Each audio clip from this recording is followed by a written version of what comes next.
When you think about all the historic moments this place has seen, feels weird that it'll be topped by a live fantasy football happy hour on Thursday, right? But still, hats are in effect, bow ties are in effect. I've yet to find a mint julep, but I intend to. Can you get me a mint julep, please? Sure. We're fantasy football happy hour. Got to know where the booze is. Cheers. Yeah, it's mint julepy.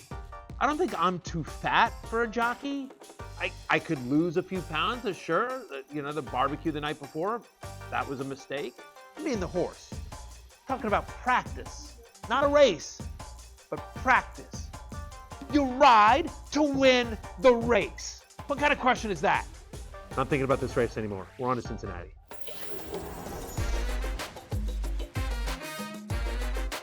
Fantasy Football Happy Hour with Matthew Berry, served by Applebee's.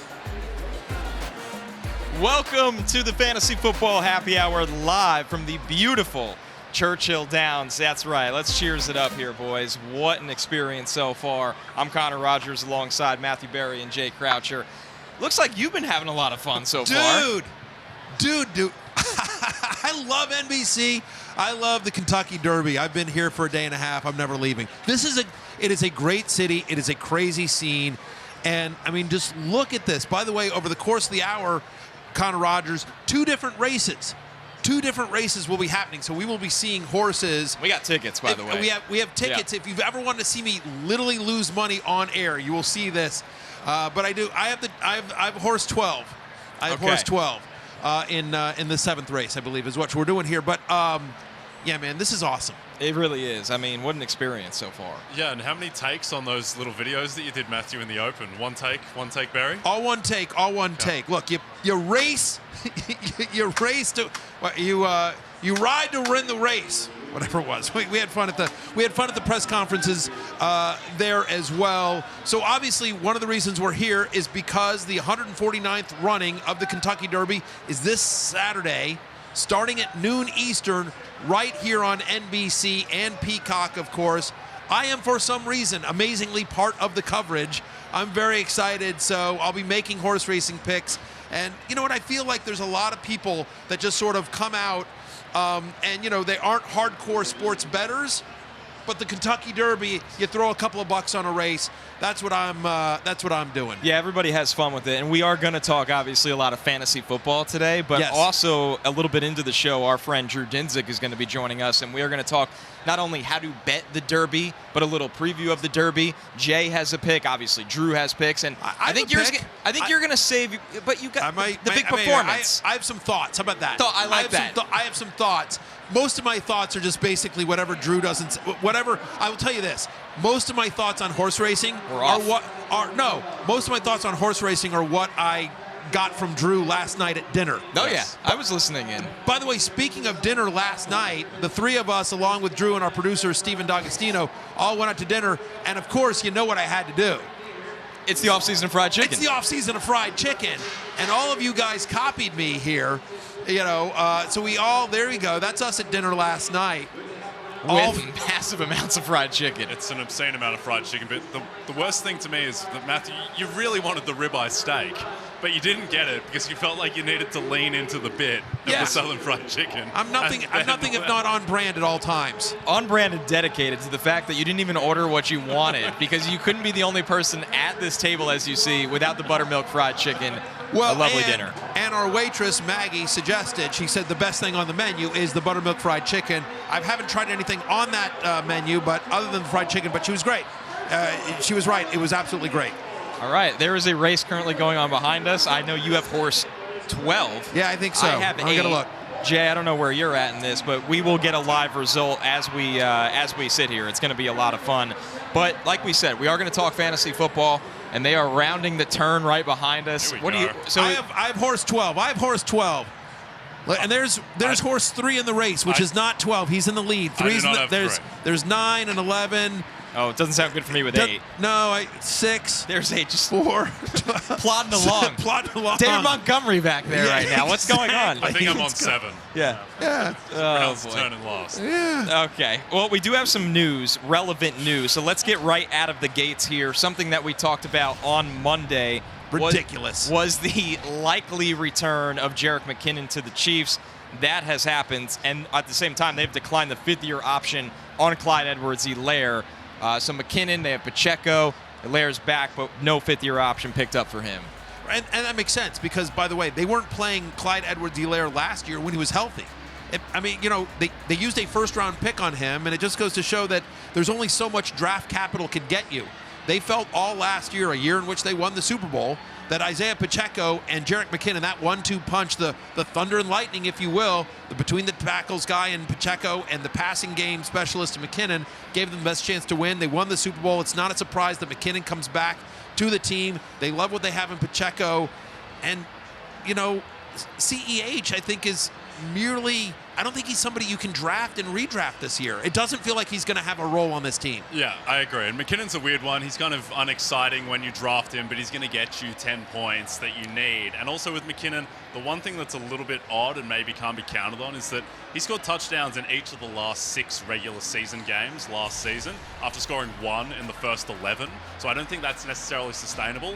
At the same time, he was the beneficiary of a lot of Patrick Mahomes' just genius improv plays, think of the left-handed flick in Denver, that type of stuff, and McKinnon's still going to get some of that. So he's going to be an option. True, but here's what I would say. Yes, he led all running backs with 9 receiving touchdowns last year, Jay. Clearly that's unsustainable, and many of them happened over the final 6 weeks where he was the 5th best running back in fantasy, averaging over 18 fantasy points per game. But he was also 4th in the NFL among running backs in receiving yards. He had over 500 receiving yards, 512 to be exact, and I think that is sustainable. Like, he is the passing down back on a team that is pass first, that has Patrick Mahomes as its quarterback. So I do think that McKinnon, who ended up last year as running back 26, top 5 guy down the stretch, I do think he's a viable flex play with upside, week-to-week upside in PPR leagues. It feels like for CEH, it's going to take an injury, maybe a significant injury, for them to go back down that road. Moving on. Who would you rather have, Pacheco or McKinnon?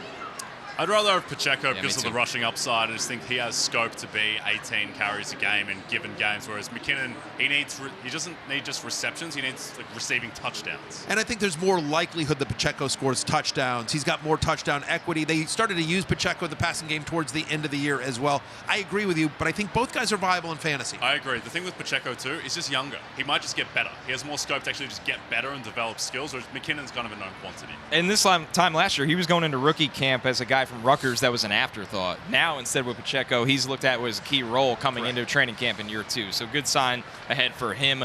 Moving over to the NFC, DeAndre Hopkins had a lot to say with the Arizona Cardinals after an offseason where all the rumors have been around where he's going to play next. So let's hear from Hop. I see everybody tell me to stay. Who said I want to go? Who said I wanted to leave? I'm out here working, baby. Hopkins obviously acting like he might not be going anywhere, which I think in fantasy is disappointing news when you look at Arizona's situation right now. Yes and no. The fact is that last year he had a 29% target share, right? He had 3 games with Colt McCoy last season. Again, we don't know when Kyler Murray is going to be back.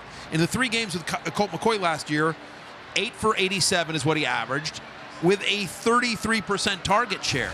And so, look, it's an entirely new offense. It's a new coach. It's a new regime. Drew Petzing is the offense coordinator. He's the quarterback's coach at Cleveland. So we don't have a great sense of what this offense is going to look like. But here's what we know. It's a team that's fairly devoid of talent, and DeAndre Hopkins is really, really freaking good.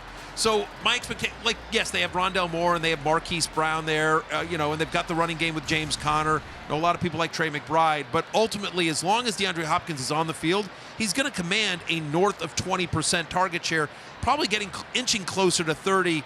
I have him as a top 20 wide receiver this year, guys. What do you think, Jay? I still don't really understand what happened to him in 2021, where it wasn't just, I think it was beyond the scheme. He just didn't look right. He didn't look like the same guy, and then he comes back last season, just looks like Nuke Hopkins again, catching freak touchdowns against the Minnesota Vikings and just looking like the guy that he was in Houston. So, yeah, I think that he's a volume guy and the talent is still there. Staying in the division, Pete Carroll, after drafting Zach Charbonnet, said Kenneth Walker and Charbonnet will battle for the team's lead back role this summer. I think you got to be a little careful what Pete Carroll says after an NFL draft press conference. But for everybody that's all in on Kenneth Walker, a second-round running back as talented as Charbonnet is going to factor in this offense. It 100% is, and I think you can sort of look back to last year when Kenneth Walker was drafted, and we were all excited about him in the preseason, but they had Rashad Penny.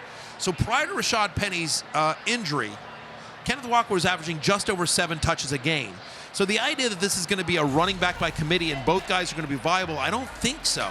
And so the fact is that whoever wins this job is likely going to get 65 to 70% of the work. Charbonnet, I think, and you scout all these players, Connor, so you tell me, but my instinct is that Charbonnet's the better pass catcher of the two. By far, yeah. And so it's kind of weird if Charbonnet wins the early down role.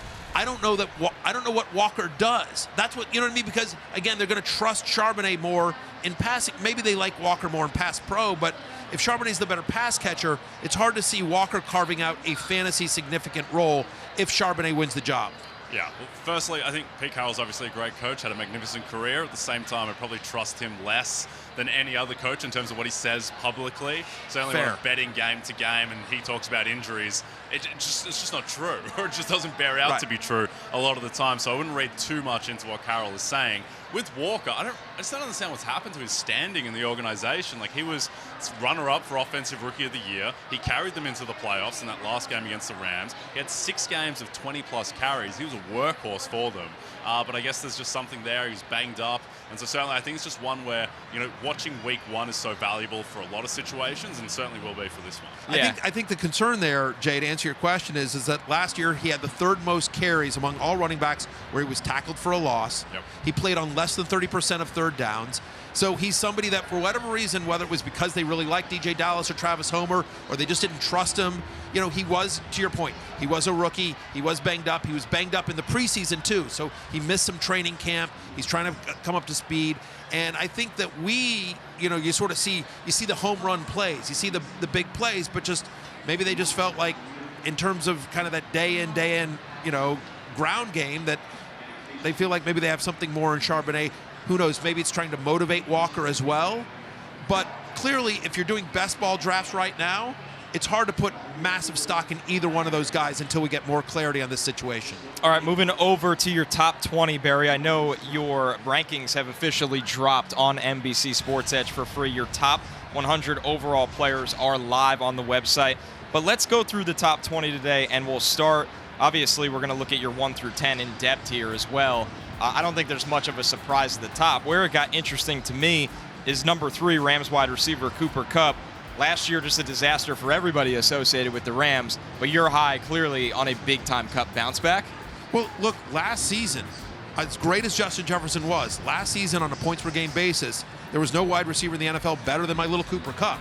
He was the number 1 guy. He averaged 22.4 fantasy points per game. He had over 25 fantasy points in 5 of his 8 full games.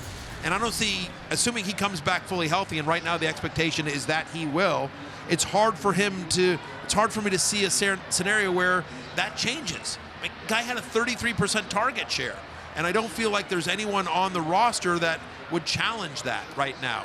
That offense is going to go through Cooper Kupp. Yeah, and I think the beauty of drafting Kupp is that we saw in 2021 how much he produced on a great offense where he had maybe the greatest wide receiver season in history. And then we saw last year where he's on a terrible offense where everything went wrong, and he was still, to your point, the best fantasy wide receiver on a per-game basis. So he's either going to get more explosive plays, which he had in 21 in a better offense, or he's just going to get there by volume. So I think he is just about the highest floor option that you can take in a draft, him and Jefferson. And that's the argument, right? I always say this, like, you can't win your draft in the first round, you can lose it. What you really want is floor, and obviously all those guys are superstars, so the floor is a very high floor, but that's what you want, and that's why Jefferson is number 1. Typically, you often see running backs go number 1, but just given the injury history of running backs, Jefferson to me is the safest guy. Kupp comes in at number 3, also safe. At number 6, you had Travis Kelce. I mean, obviously Kelce's getting up there in age, but the production doesn't appear to be slowing down. But I want to ask you this, Barry.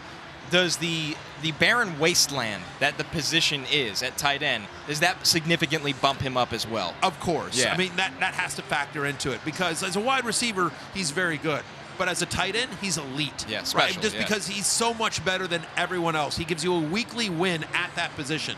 Like, just bottom line. And we keep saying, like, well, he's getting older, but he seems to be one of these freaks of nature that just kind of keeps going and going. 5 straight seasons of at least 90 receptions and over 1,100 receiving yards. His quarterback's the same. His coordinator not his coordinator because Bieniemy's in Washington, but the play caller. It's Andy Reid. I mean, it's Andy Reid's. The offense is still the same. And honestly, you could make the argument that the situation is even better. Quite the outfits, by the way. As we check out some amazing Derby outfits. Like, this is unbelievable. I should have gotten a hat. I need to talk to NBC Wardrobe. You have plenty of time, by the way. Make no mistake, if anyone ever needs a hat, it's me because of what little is going on up here. But amazing outfits at the Derbies and amazing production from Travis Kelce. Where I was going is if you can, thank you very much. Is that you could argue he has less target competition this year. Last year we had Juju Smith-Schuster. You had MVS, and this year now it's going to be Travis Kelce and a bunch of Sky Moore didn't do anything. Moore didn't do anything. Kadarius Toney had flashes, but moments. MVS we're still sort of waiting for him. Mecole Hardman is gone, right? Juju is gone, and so we'll see with Rashee Rice, but he's even more ensconced as the main pass catcher of the best offense in football. Jay, would you double down on that strategy? Do you agree that Kelce is worth that kind of capital because of not only the unique position he has with the tight end spot, but do you also think that, listen, this is his offense until we see otherwise? I think so, and I think the thing with Kelce is that you look at the age curves of tight ends, typically, like, he should have fallen off a couple of years ago, and he just hasn't. And even athletically, if he declines a bit, what makes him so special is that he's a genius in terms of how he understands space, his rapport with Mahomes. Mahomes always looks for him in the red zone. There's just so much there to keep him with an incredibly high floor. And I think he was a little inflated last year because Andrews had a down season with Lamar getting hurt. Kyle Pitts clearly never ignited. Darren Waller was injured. So I think the tight end position will just get better because it has to, but he's still the class of it. Last one in the top 10 that we'll go in depth on, Jonathan Taylor, projected obviously for most people as last year's #1 overall pick. Do we throw out it out the window, Barry? And also, what is the impact of Anthony Richardson being drafted by the Colts in the top 5? I think it's significant, and I think it's helpful. So to me, the fact that Richardson might take some goal line carries away is offset by the fact that they're going to be a running offense, and often what we've seen when you have a mobile quarterback is that it opens up things for the run game because you have to keep a spy on the quarterback. And so when you have a creative play caller, which is what we think Shane Steichen will be, right, that's going to open up things for Taylor. Again, look at what he did in Philadelphia. A lot of the reasons that Richardson was drafted, and we talk about, look at what he did with Jalen Hurts. But how about look at what he did with the run game in Philadelphia overall? Miles Sanders had a career year.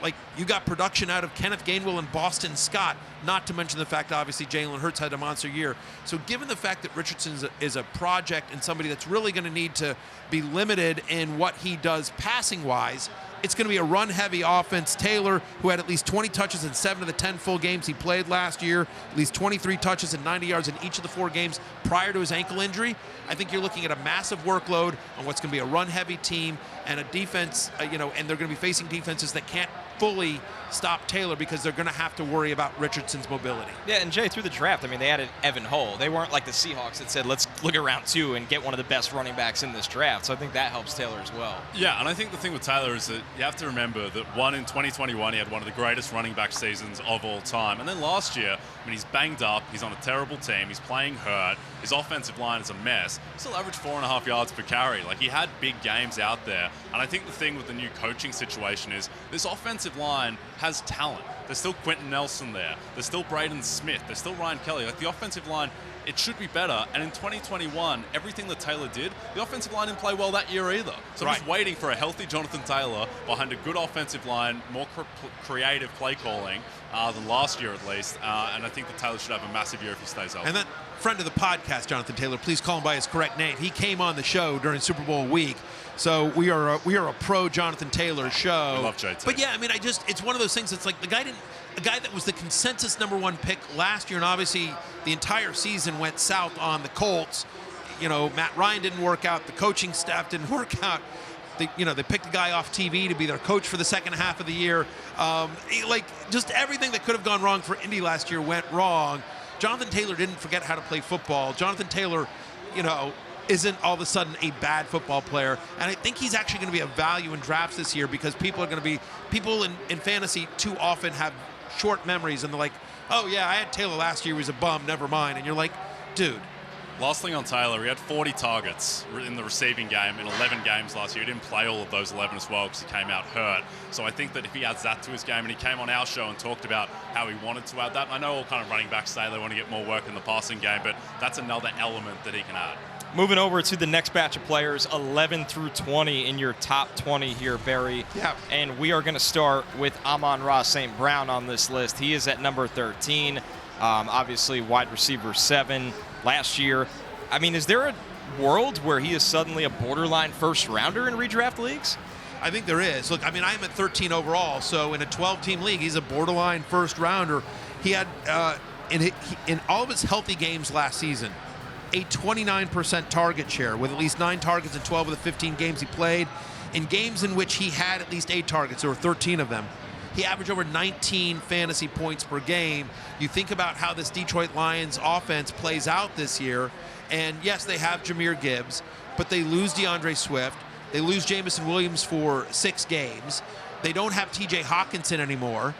And so, like, after Amon-Ra St. Brown, until Williams gets back there, you're looking at Josh Reynolds, Marvin Jones, Khalif Raymond. Like, targets are earned in the NFL, Connor. You know this. Oh, yeah. And Amon-Ra St. Brown demands targets because he's constantly getting open. I love the fact that Ben Johnson is back as the offense coordinator.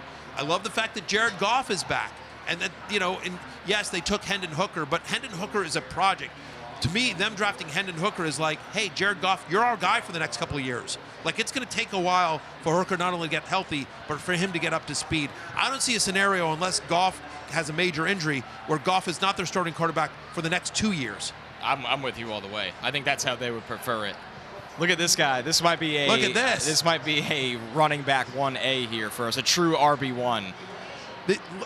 These horses are majestic. It's one of these things, like, I've never been to a horse race before. So, I mean, not only is it my first time at the Kentucky Derby, my first time in the state of Kentucky, it's also my first time, like, literally at a horse race. And it is, there's something majestic about it. It really is. And I love just how everyone's sort of dressed up and, like, you know, it's kind of old-timey and formal, and it's just an awesome atmosphere. The energy we have good gigs, guys. Yeah, the energy. We have been really unreal. good gigs. Yeah, it's been good energy all around. Majestic fried chicken last night as well. Just Majestic. To tie into the majesty. Majestic is an adjective that doesn't get used nearly enough, Jay Croucher. Yeah, I'd say it's underused relative to market, what it should be. Yeah, we can try and amp that up. We can bring it back. I appreciate that. Moving on to number 18, Cowboys running back Tony Pollard. Of course, we talked about on Monday how they drafted Deuce Vaughn. I don't think that really instills fear into anybody. I know that Jerry Jones has not closed the door publicly on Ezekiel Elliott, but right now we're assuming Zeke is gone, and this is the Tony Pollard show. I think it has to be, right? 3 career games with 15 touches. 13 career games with 15 or more touches, and in those games, he's averaging over 19 fantasy points per game, 19.6 to be exact, which would have been the 3rd best running back in fantasy last year. Is there a chance they re-sign Ezekiel Elliott? Sure. Is there a chance another veteran, Leonard Fournette, still out there, for example? That's possible as well. But it feels like they want last year was sort of the test case.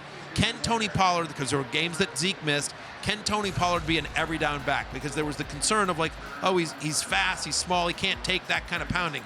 Which was always weird, because coming out of college, that wasn't his profile, Connor. And he's not tiny. No, he's not. It's That's a the thing. weird narrative. I don't know if it's like an aesthetic narrative or if it's just the Cowboys wanting to be so lenient on Zeke because they paid him for so long.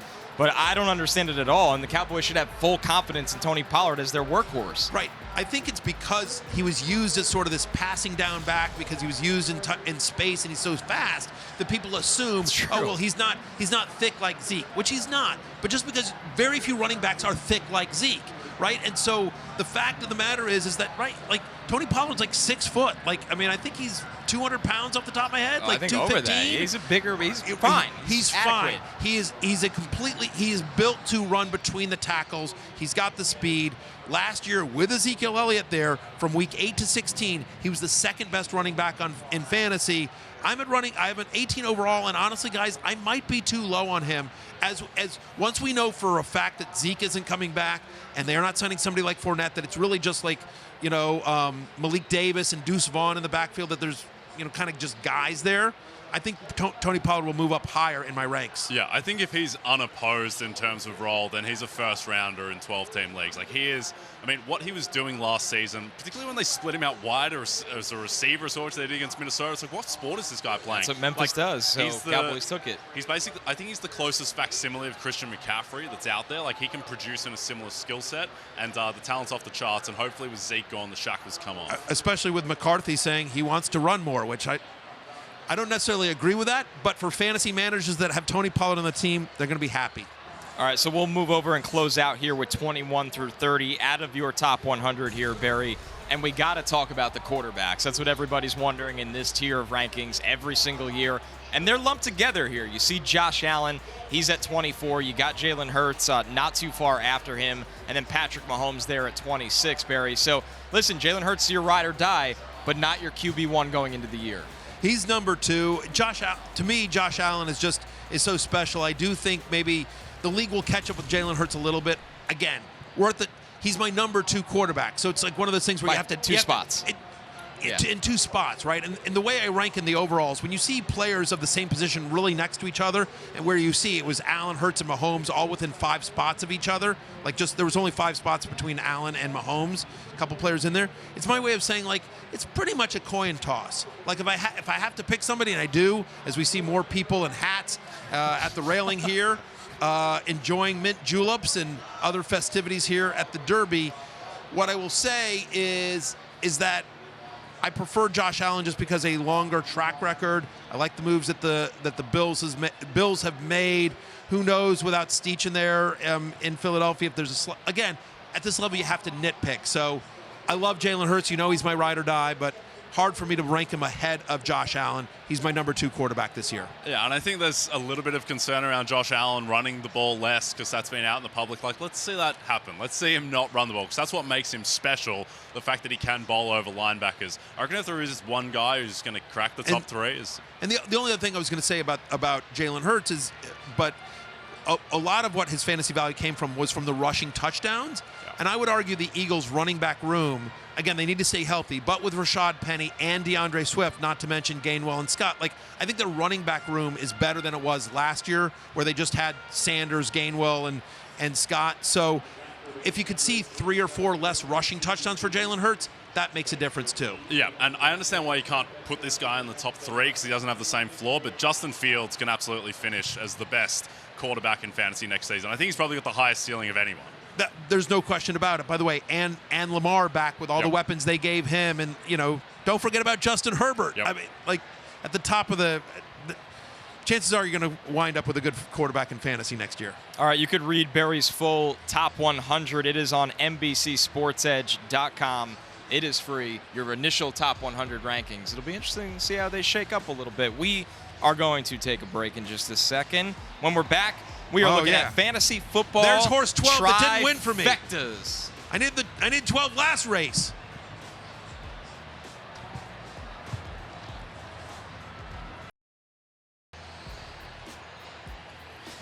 The beauty of the Roto-World app is that you can customize it to match your fantasy roster so you get the information you need, all from the best fantasy news source in the business. Win-win. Download the Roto-World app. It won't disappoint. And if you still have questions about your fantasy team, you can always ask Matthew Berry directly. Hey, Matthew, big fan of the show. It's Kevin Nart here. I just got a question. I gotta ask. With Lamar re-signing with Baltimore, how do you think he's going to do next season? I think he's going to have a monster season. Here's the thing. Anytime Lamar Jackson is on the field, he's got a chance to be the best quarterback in fantasy that week. There's no question about it because, obviously, of the rushing, the electric speed. But then you think about this year, they've got Mark Andrews back. They added Odell Beckham Jr. They should have Rashad Bateman back healthy. My guy, Isaiah Likely, I'm hoping for a step up from him. And let's not underestimate Todd Monken becoming the offense coordinator, a very creative play caller who you have to assume that as Lamar wanted to get paid, but as part of deciding, because there were a couple places he could have gone, that had no factor into it. I'm sure he had conversation with Todd Monken, okay, how are you going to use me? Todd Monken likes to create explosive throwing plays, and that's huge for Baltimore, and more importantly for this question, huge for Lamar Jackson. Yeah, and I think I'll never understand how the Ravens, who are one of the smartest organizations in the sport, clearly, how they went into last season being cool with Rashad Bateman being the only wide receiver that had really any upside, and then counting on guys like Demarcus Robinson and Devin Duvernay, outside of Mark Andrews, of course. But now they have options, and they have guys they can throw out who have a chance to fail and to succeed, and not just Odell, but Zay Flowers and Andrews should be healthier. There's just a lot of talent there now. Correct. I mean, Zay Flowers I thought was a great draft pick by them as well. And to their credit, to the Ravens' credit, like we went in there going like, but yet still, like for a while last year, Devin Duvernay was a thing. Demarcus Robinson had his moments. Yep. James Prochet caught a long ball or two, right? I mean, like, and so they made do with these kind of like sort of also-rans. And so now upgrading the talent around Lamar Jackson, better play caller. Lamar's gotten paid. He's gotten his paycheck. So the guy's he was wearing a Louisville shirt, obviously, Jackson's alma mater. So I understand why you're asking. I think he's going to have a monster year. I'm as a top 5 fantasy quarterback this year. All right, guys, we are moving along here. We have fantasy football trifectas in the spirit of being here. We're at Churchill Downs. We're at the Kentucky Derby. So instead of, Win, play, show. Instead of F, Marry, Kill, we're going to do Win, Play, Show. It's a family program today. Yeah. Well, the F stands for friend, obviously. Yes, Isn't that what it stands for? That's what I thought. That's what that's what my kids told me it stood for. Well, it's unbelievable. I'd set the over-under at time for Barry to explain this segment at 2.5 minutes, and we've sailed under. Absolutely sailed. Crushed it. Always take the under. Always take the under on me explaining the segment. Our first one here, second-year wide receivers. Obviously, we are going to have 3 players for each one. Second-year wide receivers are Chris Olave, Drake London, and Garrett Wilson. Okay, so win, place, and show. Obviously, win is first place. Win is first place. Place is second place. Show is third. For people that are not familiar with horse racing vernacular, the way I have become in the last 20 minutes. All right, so win, I'm going to say Garrett Wilson. I mean, listen, I'm as a top 10 wide receiver, 25% target share last season with, quite the carousel of quarterbacks. To be kind, how about inconsistent quarterback play? Yes. And now he gets number 12, who's going to be number 8. But Aaron Rodgers, obviously a massive upgrade for Garrett Wilson. He's the win. Place, I'm going to say Chris Olave. Double-digit fantasy points in 11 different games last year. Now he gets Derek Carr. Derek Carr is a very good deep ball thrower. And I think his game actually sets up really nicely for Chris Olave. I think they'll run a lot of play action with the running backs as well. So for me, Carr, who was top 5 in deep ball rate and deep completions over the last 2 years, is a perfect antidote for Olave. He's placed, which means show is Drake London. Again, they've been super run heavy, and drafting Bijan Robinson in the first round tells me they're going to continue to be run heavy. I love Drake London. I just don't know that the Falcons do in their passing game. Jay, any disagreements here, or are you in line? No, I'm in line, and I do think that I thought Olave had every bit as good a season as Wilson last year, maybe even a better season, just on like a per route run metric, just because he missed some time, so his stats didn't look quite as good. But just the upgrading quarterback for Wilson takes him up a level that Olave I don't think quite can match. And then, London's got to be 3. It's Desmond Ridder versus Derek Carr and Aaron Rodgers. Sorry, Desmond, but not in that class. Or maybe Taylor Heineke. Okay. Don't count out Heineke, baby. Our next fantasy trifecta is running backs on new teams. In this one, we have new Philadelphia Eagle, DeAndre Swift. We have new Carolina Panther, former Philadelphia Eagle, Miles Sanders, and then new Detroit Lion, David Montgomery. What do you like here, Barry?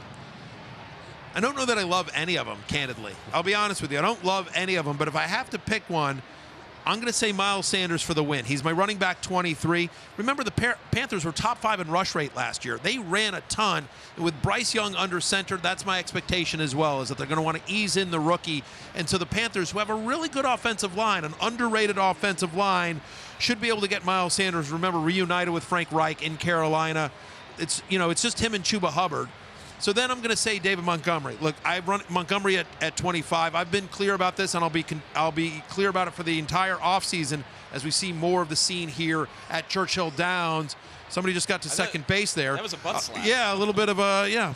And now we're getting an arm around. And now an arm around. All right, listen. Nothing brings out romance like like horses. What I will say is that David Montgomery, give me Jahmyr Gibbs over David Montgomery when you're picking Lions running backs here. But Montgomery does get a ton of work, and we know with the Jamal Williams role that there is a lot of goal line touches to be had. And then finally, DeAndre Swift. He's my show, or third place of these guys. It's a better move for him just getting out of Detroit, where he was clearly third in line, but now he goes to Philadelphia, where he's a threat to be vultured by Jalen Hurts. He's competing with Rashad Penny and Gainwell and Scott. And, oh, by the way, they don't throw to the running back last year. That was the thing, is that DeAndre Swift had at least 45 receptions each of the last 3 seasons.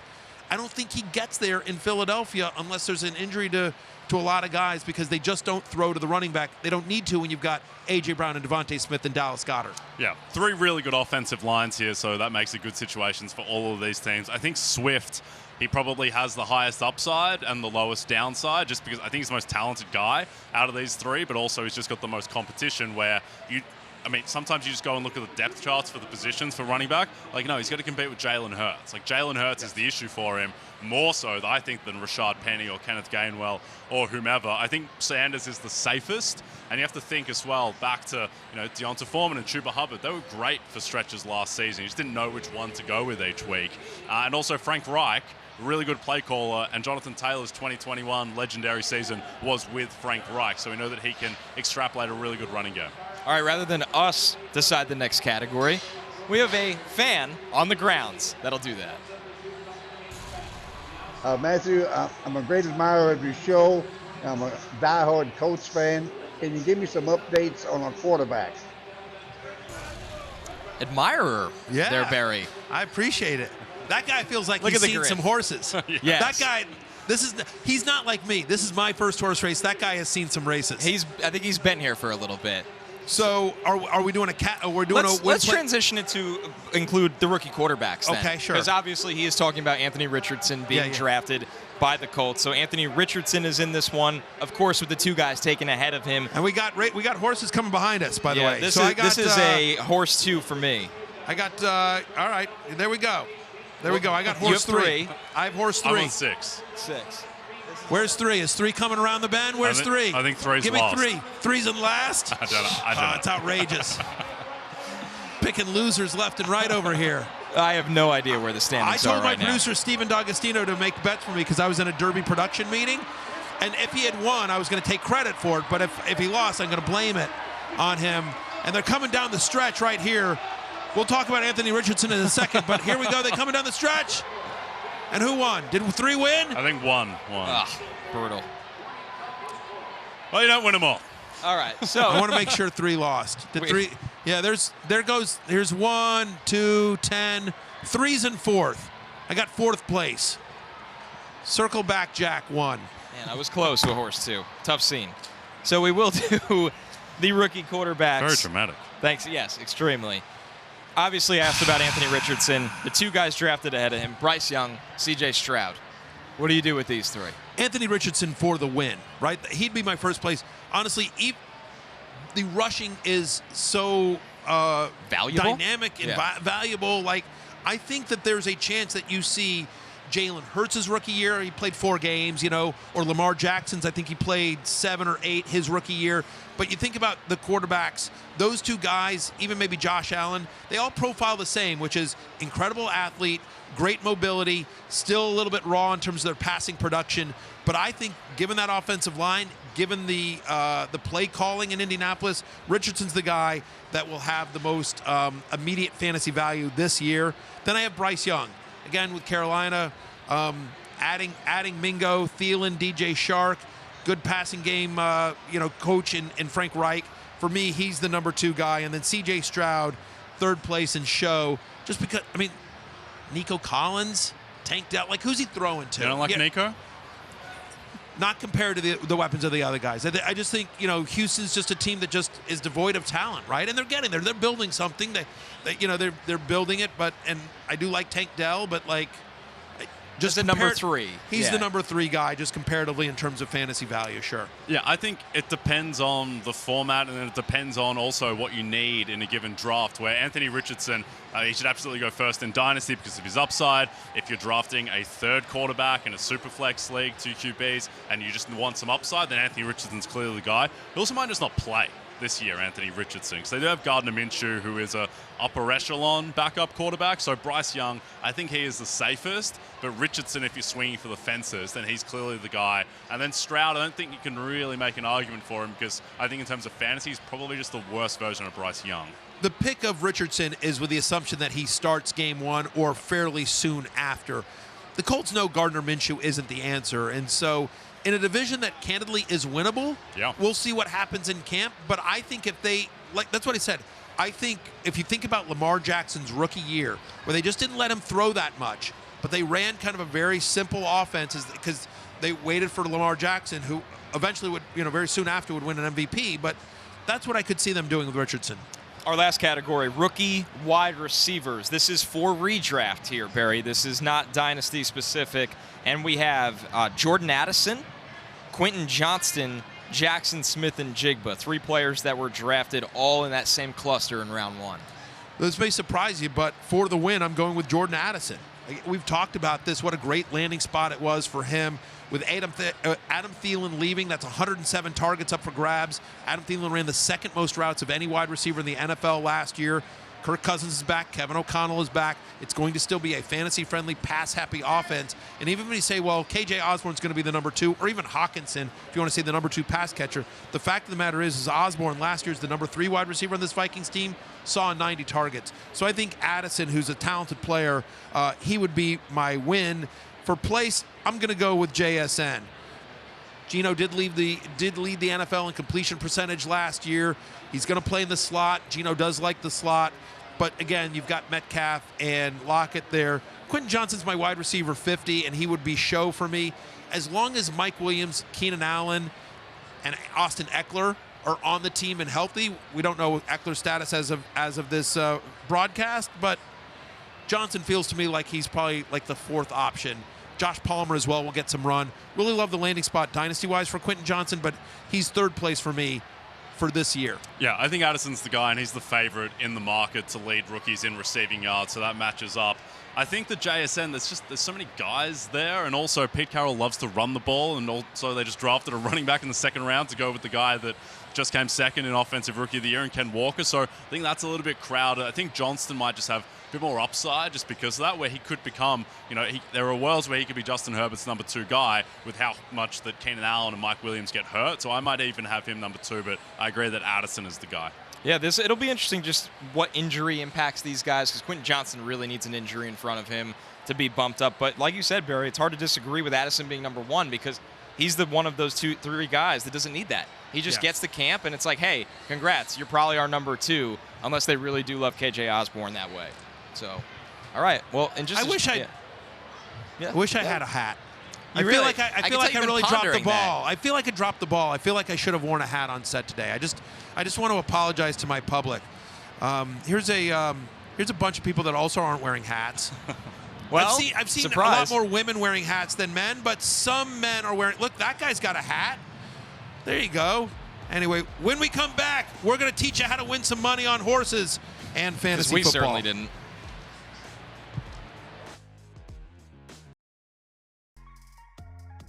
Thurby today at Churchill Downs. Meanwhile, tomorrow, the Kentucky Oaks coverage begins at 1 p.m. Eastern Time on USA Network, and Saturday, the 149th Run for the Roses, 12 p.m. Eastern Time on NBC, and of course, streaming on Peacock. We are back here at Churchill Downs, but Barry, you told the people at the top you got something in store for the Kentucky Derby coverage this week, and guess what? We got a little sneak peek of the best of Barry's Derby shoots. I'm going to apologize in advance for everybody. Thank you. I appreciate that. Yes, I'm terribly sorry. It's not my fault. I haven't seen this yet. Let's see. Derby Day is unpredictable. But you know what? It's a heck of a lot of fun. We tuned in to watch the race, and you got me in a suit and a lot of people don't realize I own a ranch where I breed horses that wear suits made of money. Guys, you're supposed to, this is where you get up and go, all right, they're not really that well trained. I apologize. Wow. There you go. Hold on. We need to unpack that. Hold on. Yeah, we're not going anywhere. What did I just say? Why are the horses slapping? Why did they slap him? Well, Connor's in one of those heads. Ask him. Absolutely not. Do not fall for this. I would not agree. I agree to almost everything for this show. I think that's where I would have drawn the line. That was just so you guys know at home, like the people in the horse's head. That was Jay, Connor, and Drew. Welcome, Drew. Drew Dinsick, by the way. Yeah, give him a proper introduction here. Yes. Well, Come Barry, on, you're host. Barry's hogging the ISO. What else is new? This is half the battle of doing my job every day. We welcome. The show is called Fantasy Football Happy Hour with Matthew Barry. Yeah, that is fair. Your name is on the title, as we always say. But a huge welcome in to Drew Dinsick. They've had some drinks. These crew. You think? That's not their. We got a little count there. Oh my God. Good Lord. Oh God. Matthew, can we talk about the Dracula outfit and what that's got to do with horse racing and the 149th Kentucky Derby? That made its way to the draft somehow. It's a magician outfit, is what it was actually. There's some magic tricks that's going to be happening on. Okay, very good. How do you think you conjure up horses wearing suits made of money? It's okay. It all makes sense now. It'll all make sense when you watch the 149th running of the Kentucky Derby with coverage exclusively on NBC. I'm a company man. Drew, welcome in. Yeah.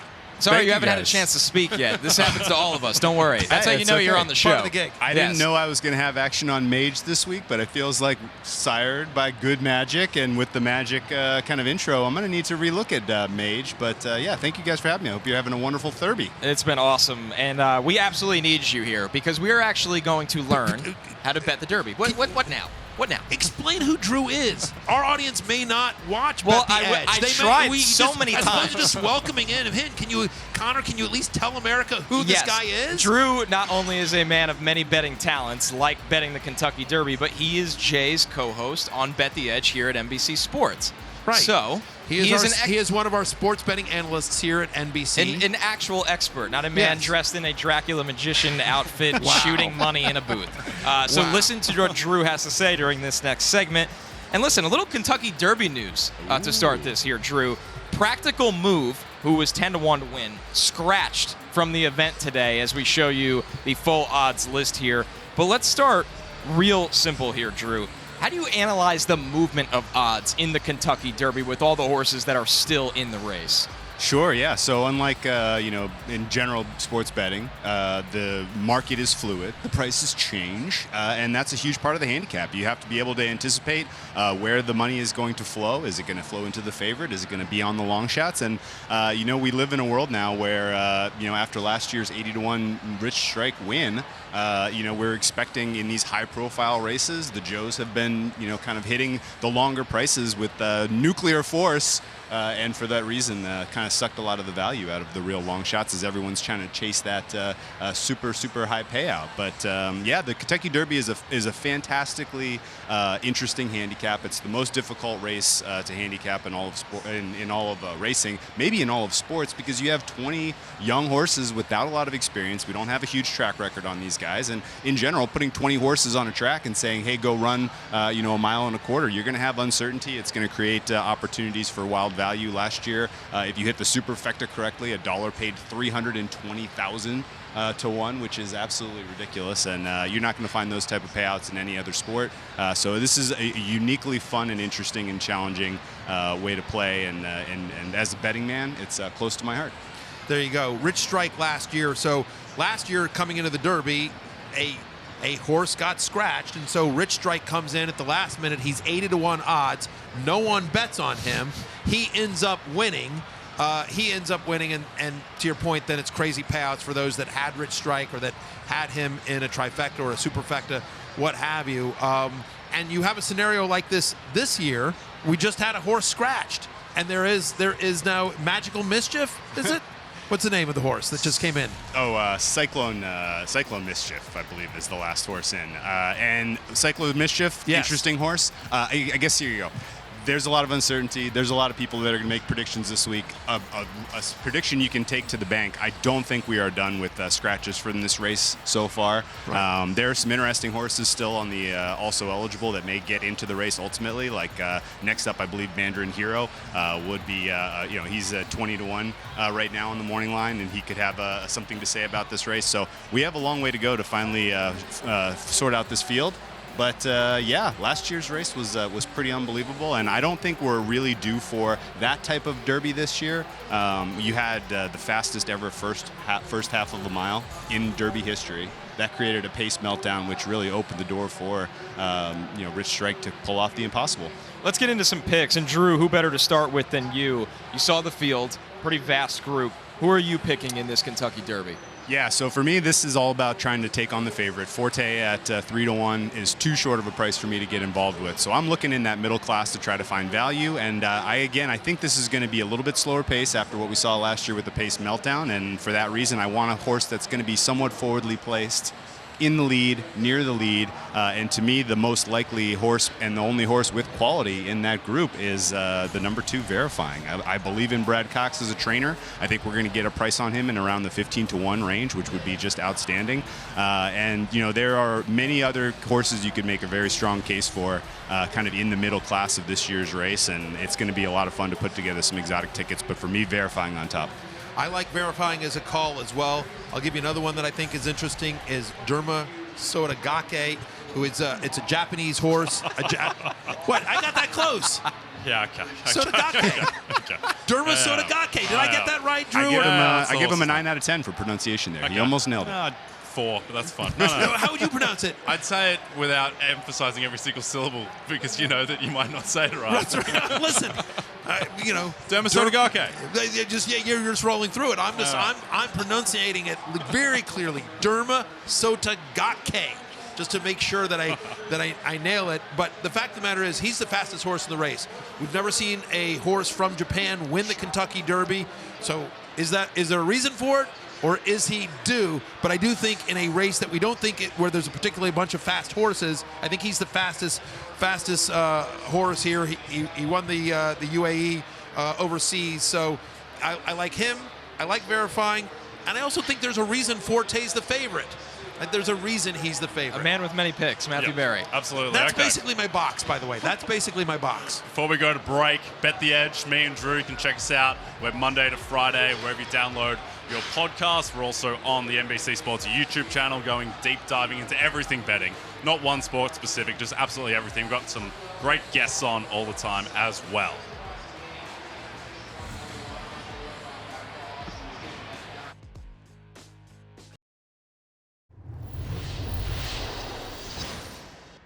Hey, Matthew, love the show, man. I got a question for you about the Chiefs and Tyreek Hill has been talking a little trash about returning to Arrowhead this year. What do you think about what the outcome will be when Miami comes into Arrowhead this year? Yeah, thank you very much. Thanks for the question. Thanks for being a fan. I think the Chiefs win, period.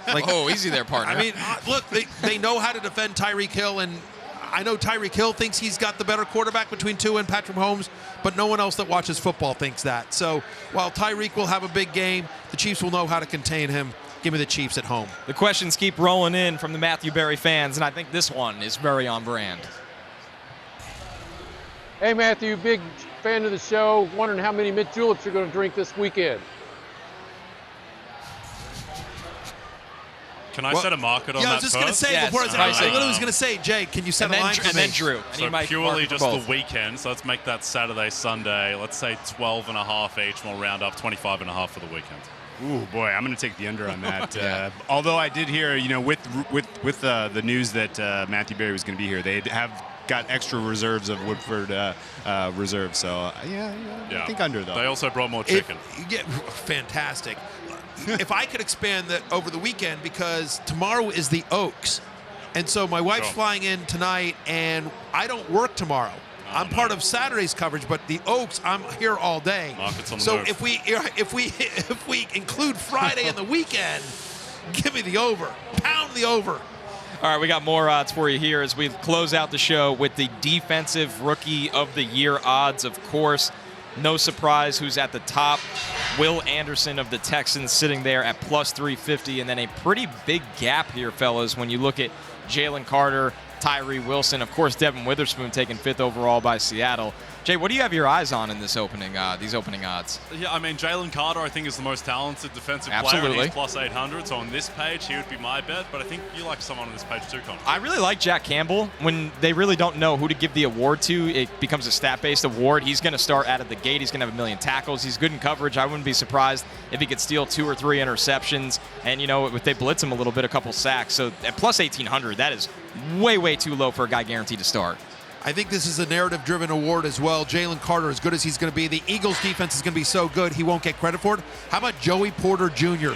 going to play in Pittsburgh? That's a story. If the Steelers make the playoffs this year, which they're always a little legit chance to do, give me Joey Porter Jr. at plus 2,000 because it's going to be a great story. Let's go a little further down the board. Drew, I heard you're looking all about the value here. Yeah, I like Will McDonald. If you can get him in the 20-1, 25-1 range, now you're going to have to wait until next Super Bowl to cash it, and we've seen a 25-1 horse cash today, so I'm going to focus on the horses, but give me some Will McDonald. All right, with that, it is mint julep time for this crew, the Kentucky Derby coverage at 12 p.m. Eastern Time on NBC Saturday tomorrow, at 1 p.m. Eastern Time on USA Network. We are back Wednesday if we ever get Barry out of here. For Drew, for Connor, for Jay, and Matthew, we'll see you soon. Peace out!